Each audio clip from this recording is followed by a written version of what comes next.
Hi friends, நான் தான் உங்கள் காயத்ரி ஜான்சன். இன்றைக்கி என்ன இந்த வீடியோவில் பார்க்க போகிறீங்கன்னா, உண்மையிலே வாடகை வீட்டில் இருக்கிறவங்க எவ்வளோ கஷ்டப்பட்டுக்கிட்டு இருக்கோன்றதை நீங்கள் தெரிஞ்சுக்கணும். நானும் வாடகை வீட்டில் தான் இருக்கேன். என்னென்னா திடீர்னு ஹவுஸ் ஓனர் எதுக்கு காலி பண்ணுங்கன்னு சொல்கிறாங்கன்னே தெரியாது. என்னன்னு கேட்டால், உன் பிள்ளை நேற்று சவுண்டு போட்டு பேசிச்சு, சவுண்டாக இருந்துச்சு, உங்கள் வீட்டுக்கு கெஸ்ட்டு வந்தாங்க, அதனால் நீங்கள் வீடு காலி பண்ணுங்கள் அப்படின்னு அவங்க ஈஸியாக சொல்லிடுவாங்க. ஆனால் ஒரு வீடு தேடி கண்டுபிடிச்சி அந்த வீட்டுக்கு திரும்ப போய் எல்லாமே செட் பண்ணி இருக்கிறது எவ்வளோ பெரிய கஷ்டம் தெரியுமாங்க. அதை விட ஒன்று கொடுமை என்ன தெரியுமாங்க, நம்ம வரும்போது நம்ம வீட்டில் ஒரு தேவை பொருள் இல்லாமல் இருந்திருக்கோம். திடீர்னு அந்த வீட்டுக்கு வந்தோடனே நம்ம என்ன பண்ணுவோம், ஒரு ஏசி வாங்குவோம், ஏதோ ஒன்று வாங்குவோம், ஏதோ ஒன்று ஃபிட் பண்ணுவோம்.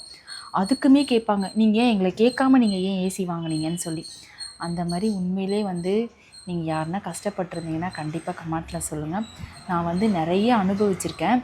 இந்த வாடகை வீட்டில் இருந்து திடீர்னு வீடு காலி பண்ண சொல்லும்போது வீடு கிடைக்காது, நிறைய பிரச்சனை இருக்குது.